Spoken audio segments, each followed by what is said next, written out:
Happy Easter, and welcome back to History Buffs or Bluffs. We are your hosts. My name is Kyle. And I'm Sydney. The two of us are married, and I am a writer. And I love to read. I'm also a history buff. And I am not. Our podcast is a story-driven topic on an event that may, or may not, have happened in history. We'll recount a historical event that just may scare you to death. And at the end of the episode, I'm going to give Sid a chance to be a history buff or call my bluff. And we want you all to play along as well. So don't Google anything while you're listening and see if Kyle can scare your pants off. Wait. Or fool you. Or yeah. So we are recording this on April 1st. Ooh. April Fools. But wait, shouldn't we not do a scary one for Easter? Yeah, I didn't plan one for an actual. You probably should have done Easter. like the story of Jesus. That would have been a good one. But I did not. Mm. Because when we were discussing what our next topic would be, Sydney said that she wanted to hear something scary. Spooky. Yeah, something spooky. What's the scariest movie you've ever seen? The scariest movie? The scariest. Like, okay. I would have to say, because of how old I was at the time, it was Jeepers Creepers. Have you ever seen that movie? No. Oh my goodness. You don't think it would still be the scariest if you watched it today? No, because I've watched it again and it wasn't as scary. So I don't know if that counts. But I was at a sleepover when I was in second grade, I think. Jeez. And whose parents let second graders watch that? Goodness. I think if my parents knew, they probably would have picked me up. But it was a bunch of kids, and we watched Halloween, like the first Halloween. In second grade. And then Jeepers Creepers. This explains a lot. And Jeepers Creepers gave me nightmares for probably like 2 weeks after. What kind of parent would let their kids watch these horror movies? I don't know. As second graders. I'm not friends with that kid anymore. Yeah, goodness. How about you? What's the scariest movie you've ever seen? Well, we went through a whole phase with a couple of our other friends, and we would do horror movie nights like once a month. Jackson and Taylor, shout out. I did not like that. So all of those? I just wanted like a nice rom-com, but nobody agreed to that. And it was always, no, we gotta watch a horror movie. But I think the one that messed me up the most was Midsommar. Oh, yeah. It was so disturbing, and I hated every second of it. And I still think about it to this day. And if I think about it like while I'm trying to sleep, I won't sleep. That's why you're up at night. I hate it. No, I'm up at night because we have a baby who doesn't sleep. Still. She's almost 9 months. And she's still not sleeping through the night. It's rough out there. Yeah. Hereditary was pretty scary, too. Ew, I hated that one. Ew, I hated that one. Like all the heads coming off. There was one head that came. Oh, there were a lot of heads. There were a lot of heads. I forgot about the extra heads. Gosh. Sinister was a good one. Yeah. Sinister was really scary. That was pretty scary. Anyways, I'm glad they moved away. And no, I'm not glad because I miss them a lot. But I'm glad we don't have to do horror movie nights anymore because I feel more at peace now. Should do another horror movie night. I think I'm busy that day. Well, maybe not horror movie night, but as we were discussing what our next topic should be, Sydney said that she wanted to hear something spooky from history. And after looking through the nearly unlimited amount of scary or spooky things that have happened in history, I kept going back to an event known as the Dyatlov Pass Incident.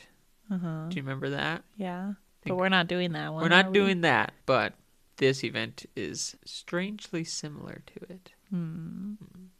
There was another hiking disaster that was just as terrifying, just as unnerving, and left just as many questions. This is the Khamar-Daban Incident. I think this is fake.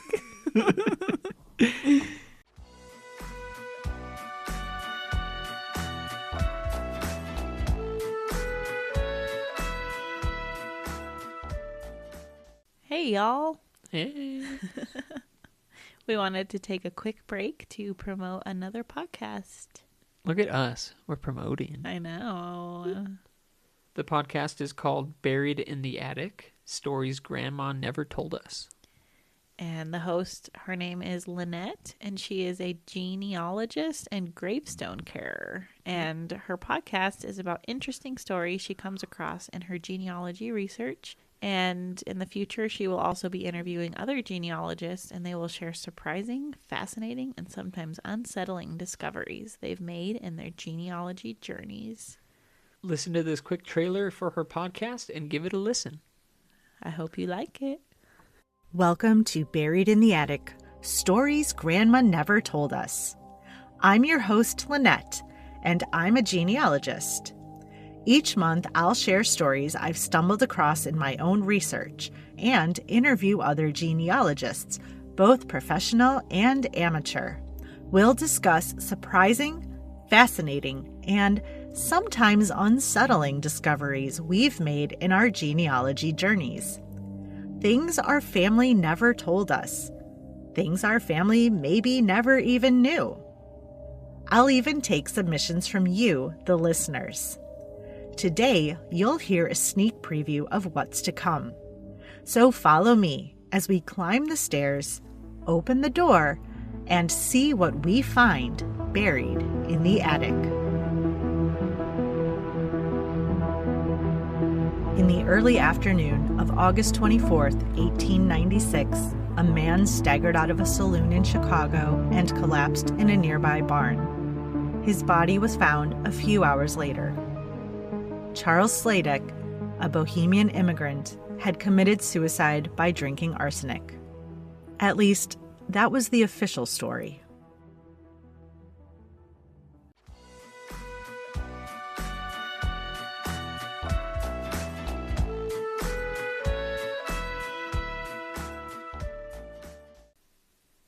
Just like the Dyatlov Pass, the Khamar-Daban mountain range is in Russia. Russia again? All we talk about is Russia. There's a lot of crazy stuff in Russia, though they're nearly 2,500 miles apart from each other. Wait, was it the Dyatlov Pass in Russia? Yeah. It was in Siberia. They're both in Siberia. But the Khamar-Daban mountain range is in the eastern Siberian area, in the Republic of Buryatia. Now, it's not the largest mountain range, with a height of only 7,861 feet, or 2,396 meters for our international listeners. Oh. And 260 miles wide, or 420 kilometers. But it was known as a popular tourist destination, with multiple hiking trails and beautiful scenery. In 1993, there was the Turyata Tourism Festival that was taking place in the mountain range, and people from all over traveled out to the festival to camp and explore the amazing mountains. One of those attendees was Kazakhstani hiking instructor Lyudmila Korovina. A girl? Yeah, it's a girl. I did that right? Yeah. It's because you made it up. Now, Lyudmila was very experienced. She was a master of sports in hiking and had taught and trained countless students. She was known as a tough but knowledgeable teacher. And she wanted to bring 6 of her best students to this festival and to hike the Khamar-Daban Mountains. Their names were Alexander, Sasha, Christian, Tatiana, Filipenko. Filipenko? Filipenko. Filipenko. Filipenko. Philip? Hanko? Filipenko. Like, I'm not computing. I don't know how else to explain it. It was one word? It's her last name. Filipenko. Oh, that's the last name. Yeah, Tatiana Filipenko. Okay. Thought that was another person. Denis Mukwege. Shvakin. Valentina Valia Otochenko. Victoria Zelazova. And Timur Bapanov. Wow. How'd I do? All those? That was Something. No, these were all young kids between 15 and 24 years in age. Jeez. Lyudmila was in her 40s. Now, the hike that they were going to do was regarded as an extremely challenging one. More challenging than some of the students had done in the past. But Lyudmila practiced with them for months before they took the train to Irkutsk in August. There's a lot of names. Maybe you should stop doing Russian things. It's hard to pronounce. Yeah, but Russia's so crazy. So spooky. Oh. Yeah, just wait. Okay. The weather was warm when they began, and the group started in the village of Marino, just on the shores of Lake Baikal. The planned hike would cross a few rivers, go through the Langutai Gates Pass, up Kanulu Mountain, and its ridge, before making it to the top of Retranslator Peak, then coming down and ending at the Anigda and Baiga rivers. At this point, they would meet up with a second hiking group that was led by Lyudmila's daughter, Natalia. This trip was only supposed to take 4 days, but in total, they would be hiking 136 miles, 220 kilometers. On August 2nd, the group began, and from what authorities were told, they had no issues for the first 2 days. They hiked and admired the glamour of the trees and mountains, camped out at night, and probably told scary stories of their own to each other around the campfire. Oh no. This never ends well. Now they made it to Retranslator Peak, taking a break to admire the seemingly endless expanse of mountains that jutted up from the valleys where small lakes formed. It was breathtaking and I'm sure absolutely worth the long days. And up to this point, they had warm August weather. Up to this point. Oh. As they began their descent, the weather took an unexpected turn. Before leaving, Lyudmila did her due diligence. She contacted the local weather station. The forecast for the entire week was supposed to be warm and sunny, but now clouds were coming in and very quickly rain and snow began to fall. Snow in August in Russia? Yeah, it's Russia. It snows that early in Russia? Well, it was a freak storm, but yeah. Oh, was it? Yeah. Oh, sure. It was in the mountains. Wow, it's crazy. Wow, it's so crazy. A spooky story. Yeah, it's spooky. It's pretty spooky. Pretty freaky. Even then, the group did not panic. They had supplies for colder weather on the off chance the weather did turn. Like I said, Lyudmila and the others were experienced hikers. They knew that the weather could change in an instant up in the mountains. Not wanting to continue hiking in the wind, rain, and snow, Lyudmila decided to have the group set up camp. They were positioned between two peaks, which left them exposed to constant bombardment from the wind as they set up their tents. The rain and snow made a fire impossible, so the team huddled in their sleeping bags and kept as warm as they could. I imagine that was a long, cold night, but eventually the weather calmed slightly and they were able to make a fire in the morning on August 5th. The team ate a quick breakfast before taking apart their camp and continuing on the trail. And it all started so suddenly. What all started so suddenly? As they were descending the path. Ghosts. As they were descending the path, Sasha, who was at the back of the group, cried out. The others turned as his cry turned into a guttural scream. Oh no. Sasha was clutching at his throat, and the others could only stare in horror. Is it a Wendigo? It's not a Wendigo. Is that how you say it? A Wendigo? Wendigo. Yeah.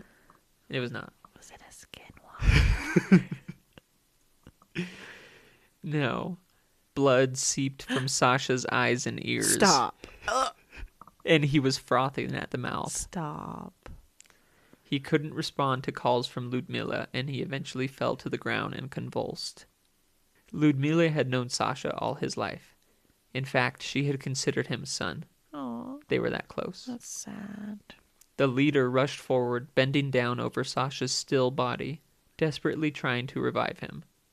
And then the others watched as blood began running from Lyudmila's eyes and ears as well. It was contagious? She convulsed just as Sasha had, and she then collapsed on top of him. Wait, what was going on? You'll see. Oh. The others screamed, and Tatiana ran back towards her friend and instructor. But she too fell to the ground. Was it something they ate? Valia and the others looked on in helpless desperation as Tatiana clawed at her throat as if struggling to breathe. She then crawled across the ground to a nearby rock. She braced herself, hands holding each side of the large stone, before slamming her head down onto it. Oh, God. Bone- Why so gory, Kyle? It's spooky. You know I don't like gory, scary movies. You wanted spooky. Yeah, like, I don't know. Like ghosts. Like Paranormal Activity level. That's not history. This is history, Sydney. No, it's not. Bone cracked and blood turned the white snow crimson, but Tatiana bashed her head again and again until finally falling to the ground. Jeez. It's like she was possessed. Oh, maybe it was ghosts. No, demons. All of this happened within minutes. The others were screaming, panic overriding any rigorous training that they had done for the trip, because no amount of training could prepare you for that. The 4 remaining members, Dennis, Valia, Victoria, and Timur, crouched down behind some large boulders. They looked around, a few of them panting hysterically. They were the 4 youngest of the group, Dennis being 19 and Timur 15. They just watched the 3 most experienced hikers of the group, their fearless leader that they looked up to, collapse to the ground. Watched Tatiana do something so unthinkable to herself. That would be so traumatizing. I hope if they survive this that they are going to go to therapy. Wait, what year was this? 1993. Year before I was born. So they peered slowly over their cover. Did someone do this to them? How could it have been an attack? How could it be anything else? When nothing else happened, Valia took a few deep breaths, emerging from cover and hurrying over to Lyudmila and Sasha. She checked her leader's pulse and found none. A new wave of panic wanted to take over, but there were 3 others with her. Valia rushed back over to them. She grabbed Timur, picked him up, and turned him in a circle. She pointed towards the trees that were a few hundred yards away. She ordered him to run. Valia then grabbed Victoria and began pulling her towards the trees as well. Victoria, in her hysterics, fought against Valia before finally releasing and running after Timur. Dennis appeared to have more control than the others, and he yelled at Valia to dump her backpack and run. He got to his feet and also ran for the trees. But almost at once, Timur, Victoria, and Dennis fell to the cold ground. They vomited blood and tore at their clothes, removing jackets and boots before finally lying still. And just like that, Valia was alone. Oh my gosh. What happened? How did this happen? I don't know, Sid. You do know. Are you going to tell me? We'll get to it. Valia ran for the trees, refusing to look back, praying the same fate wouldn't happen to her. But what did just happen? She couldn't explain it, and at that moment her only thought was to make it to the trees.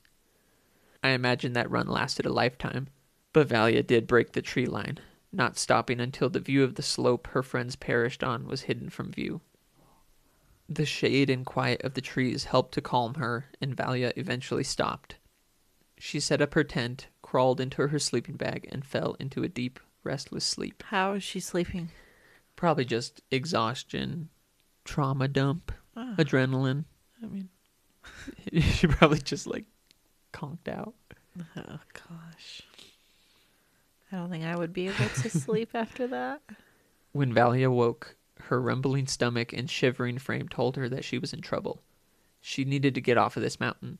She needed supplies, and unfortunately, the only supplies close were strapped to the bodies of her friends and mentor.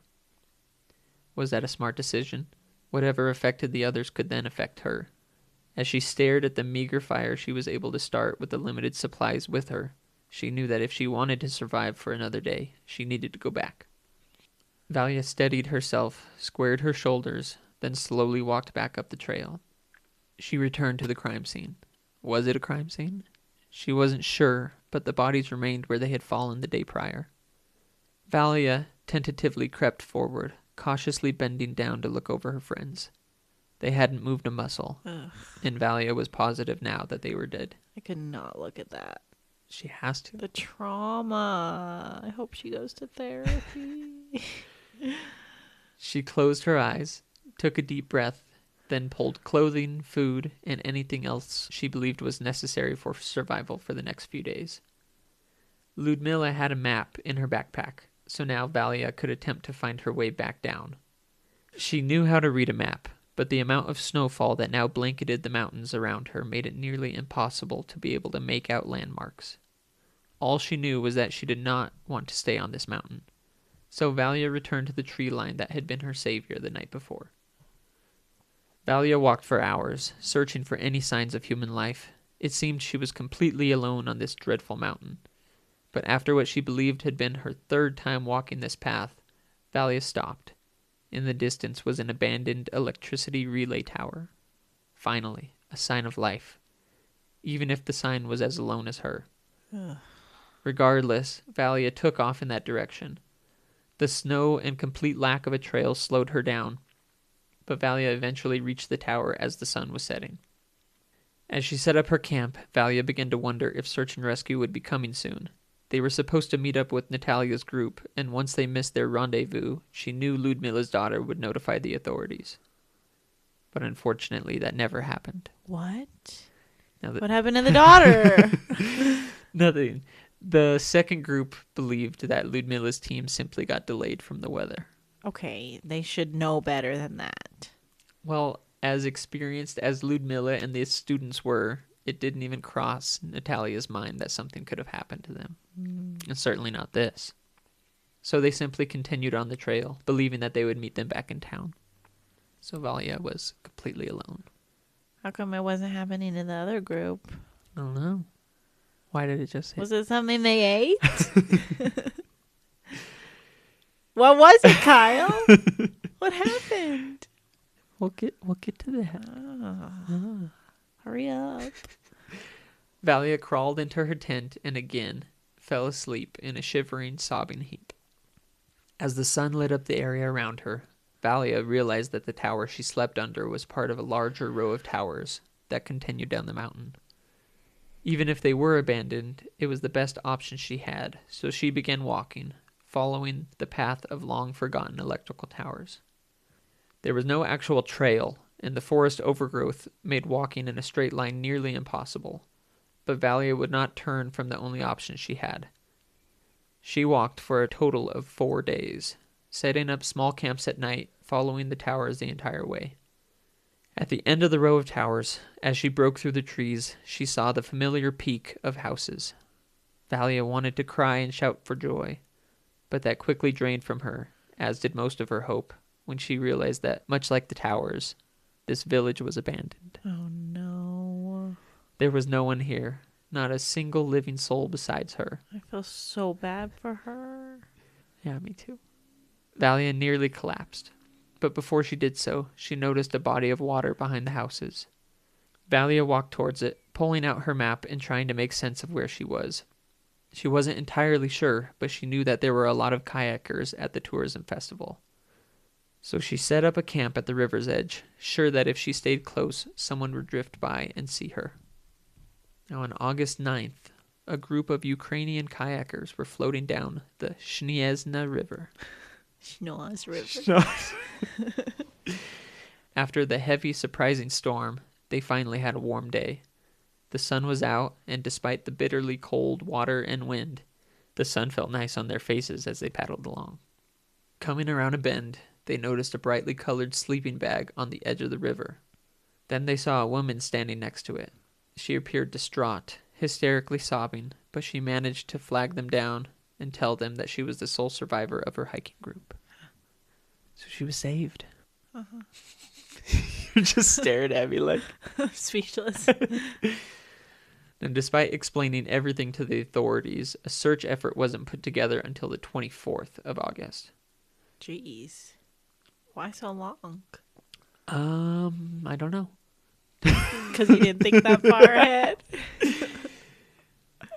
No, it's probably bureaucracy, government error, probably. By then, the bodies were swollen and blue, eyes eaten away from scavengers. Ew. Search and rescue workers reported that every one of the students were partially undressed, having torn at their clothes like Valia had said. And when autopsies were performed, every member of the party had bruised lungs. Lyudmila, however, died of a heart attack. One of the most horrifying things, however, was that every single one of the students died of hypothermia. No. That's not what they died of. No? They were like bleeding from their eyes. Yeah. That's not hypothermia. No. But that meant that after what happened to each of them, the bleeding from their eyes, bashing their heads on rocks, clawing at their own skin, they laid there alive in the cold, slowly freezing to death. These poor people. But she checked Lyudmila's pulse. Lyudmila died of a heart attack, not the others. Right.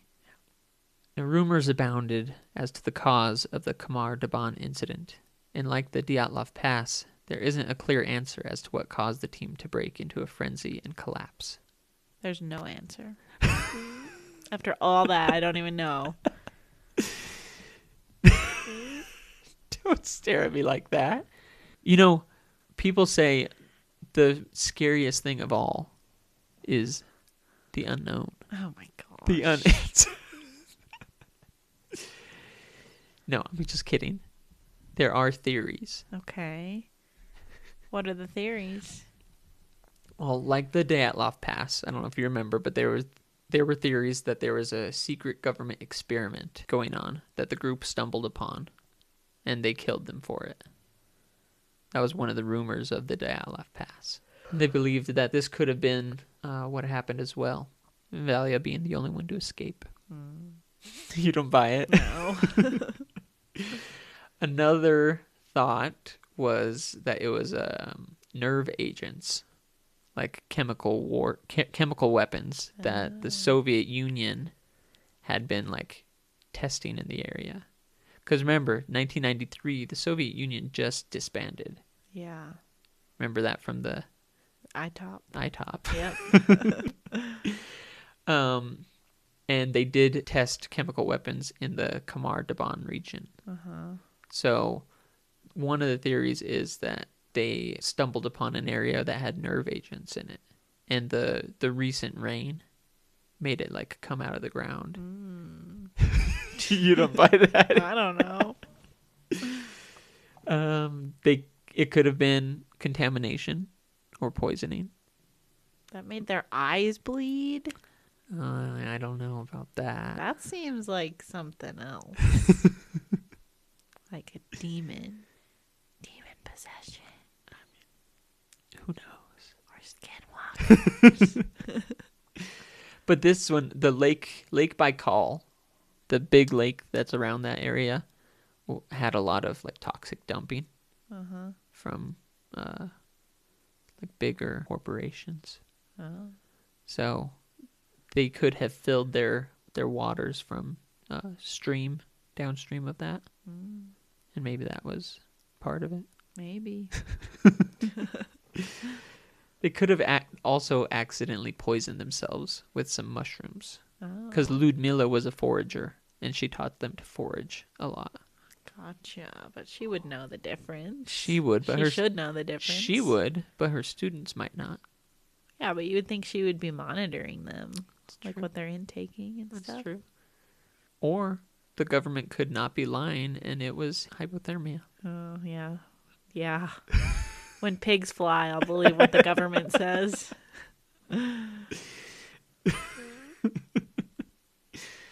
But regardless of what caused it, we may never get an answer to it. But there's one answer that we do know, and you have to guess it, Sydney. Was this a history buff or bluff?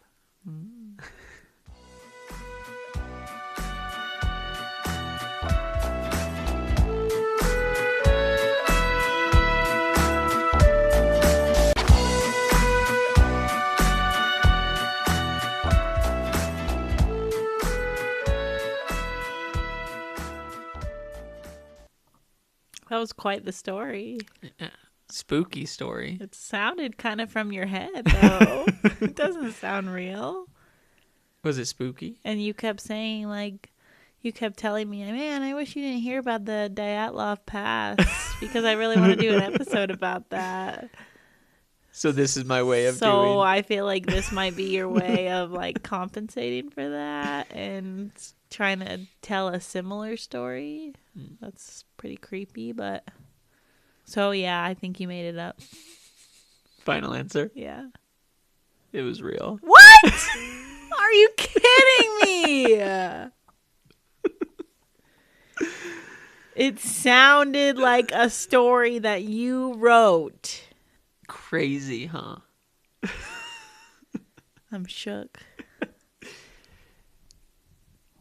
That whole thing sounded like one of your made up stories. I cannot figure you out. I can't figure you out. So what?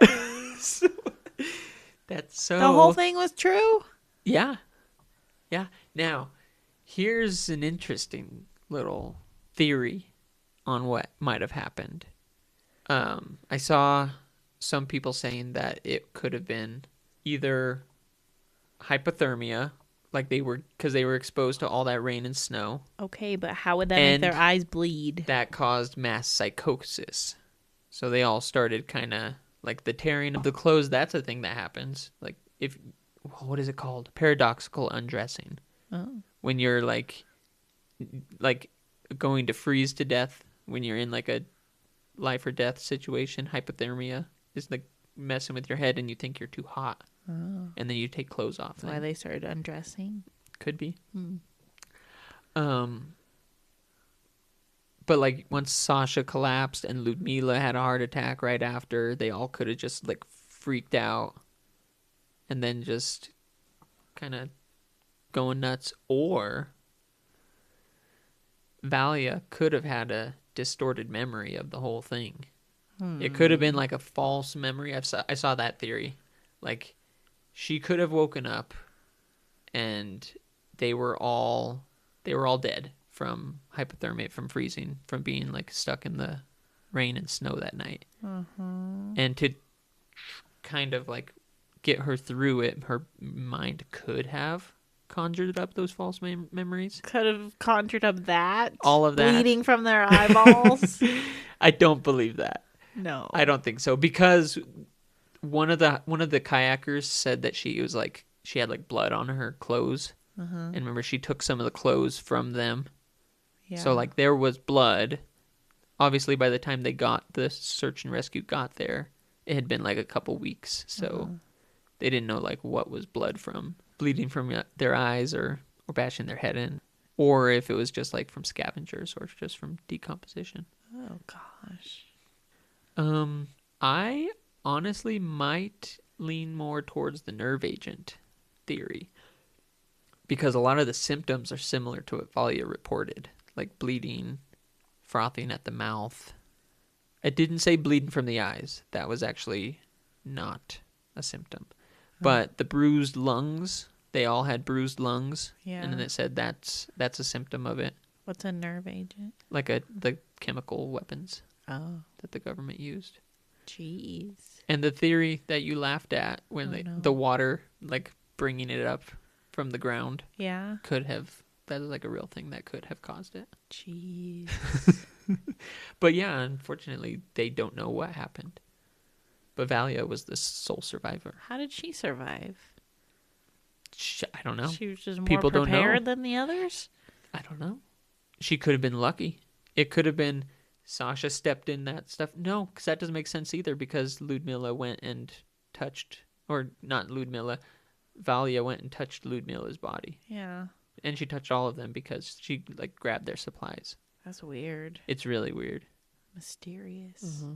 Spooky. How is that true? It sounded like a story that you would make up. I know.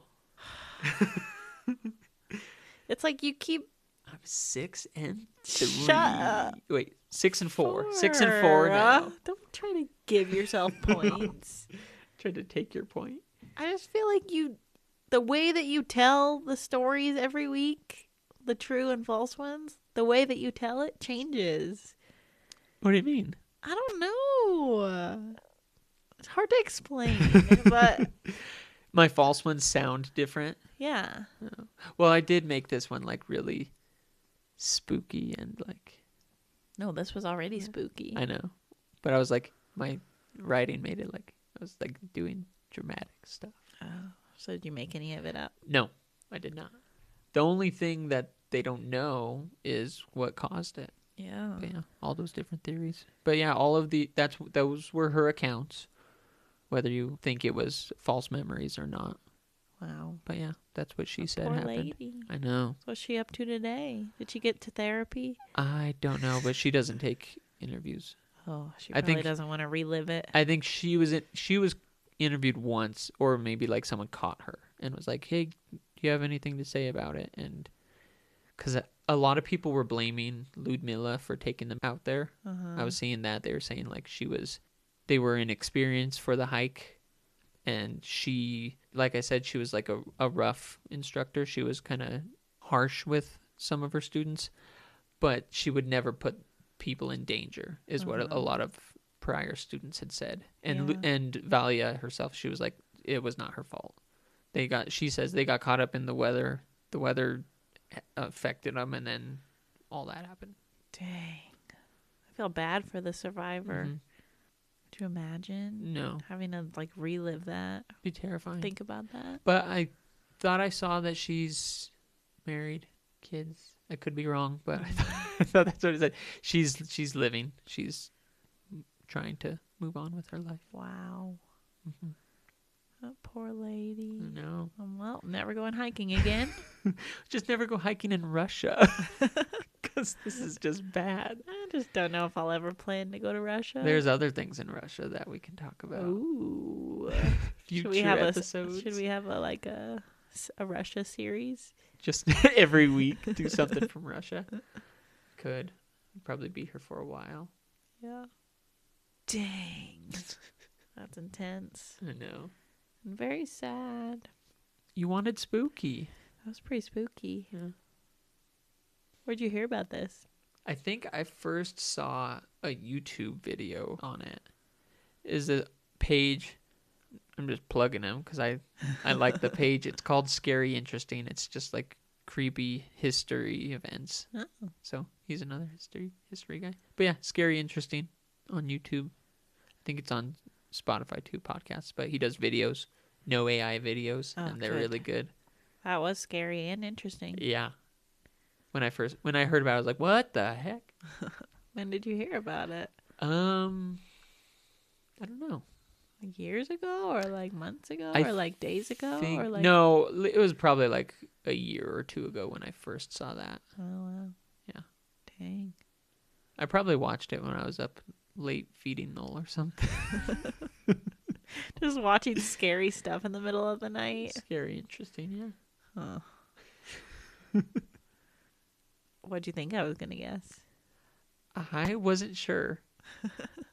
Well, when you kept saying no, or kept saying it was fake, so I was like, maybe I gotcha. But I thought you'd go either way with it. Yeah. Darn it. Because you got last week, so I thought you were going to go on a run. Yeah, right. Last week was just luck. I know nothing. This is so hard. I can't do it. Maybe we should stop after episode 10. Why? We got to make it to our first to get 10 right. Yeah. Okay. I'm at 6. Then we can stop. You want to stop then? Yeah. Well, listeners, if you want us to stop then, let us know. I'm kidding. We're Come- going to keep going. We have to keep going. I got a lot. Yeah, you have a ton of ideas. So what are your final thoughts, Sid? Now that I know it's real, I'm like really sad about it. I know. What a terrible, terrible thing to go through and to witness, Yeah. and to have to I'm glad she survived, but she probably is pretty messed up. Oh, yeah, still, sure. even Have still, survivor's guilt. Yeah. Well, you just wouldn't even know what to do. Yeah. Especially something so crazy like that. I'm not you're convinced. just Like, if I was in a survival situation, I'm not convinced that I would like try to survive. You gotta try. You have to. I would just be like, all right, this is it. This is a sign. My time's up. Oh, you gotta be like Valia. Yeah. Oh, I did see. I think it was what she was telling to the authorities when they first picked her up. She was saying that because it said that she didn't do it like any interviews with people, but this was in the story, or this was reported, that she just kept thinking of her family. Aww. Like what her mother would do if she didn't make it out. Yeah, I guess So, that probably would be me too. Yeah, gotta think of family. I would think of my close peeps. Your close peeps. Yeah. Yeah. Be like, I Gotta keep going. gotta keep going for them, for my kids, for Zoe, for you. Little update: Zoe is not all better yet. No. She's still got her cone. She's got a cone. She's sad. The wound is healing. It's healing. It's just So that's taking good. time. She doesn't have a tumor anymore. It's just taking forever. There And is she's no very tumor. sad. And she looks like a demogorgon. So yeah. Anyways, that was a pretty good story. Yeah. You should do some more spooky ones. Could do some more. I wanted to make up one. Yeah, I thought But you then- would. I didn't have like any spooky ones already like thought up, like made up. Yeah, but didn't you say But I had this one. I had this one for a while Oh, okay. because I can't remember when I decided to put it on our list, but it like clicked and I was like, oh yeah, it's a good one. Didn't you say you wanted to make a short story horror book? Yeah, But you don't have any ideas for it yet? I have ideas for it. Oh. I probably have. I want to do like scary stories to read in the dark. Is that what it's called? To tell in the dark. Scary stories to tell in the dark. Some of those were creepy Oh, when I was a kid. The Scarecrow one. We would read them at sleepovers, Oh my god. and they were scary. The Scarecrow one, I still think about You sometimes. steal. I still think about it sometimes. Yeah. That's a creepy Spooky. one. But you want one like that for adults? Like really scary stories? Yeah, I want to do something like that, Ooh. but I don't have everything panned out yet. I don't think I'm going to read that one. I don't want to have You have nightmares. You have to read all my stuff. You're forced to. That was in your vows. No, it wasn't. You vowed to always. Let you wear Hawaiian shirts, not read all of your books. You said. No, you said support. Yeah. I'll support Not read. you. Not read. Well, we made it to 10 episodes. Yeah. Go us. Thank you, everyone who listens, and we hope you are enjoying it as much as we are. Make sure to subscribe wherever you get your podcasts and follow us on Instagram at History Buffs or Bluffs Pod. If you know of any obscure or crazy events in history that you'd like to hear, you can email it to me at historybuffsorbluffs@gmail.com. Or if you have an idea of a wild, believable, but fake story, reach out and Kyle may write it. Thanks for joining us again. Tune in next week for another episode and help Sid find out if it'll be a history buff or bluff. Have a good week. And happy Easter. Happy Easter.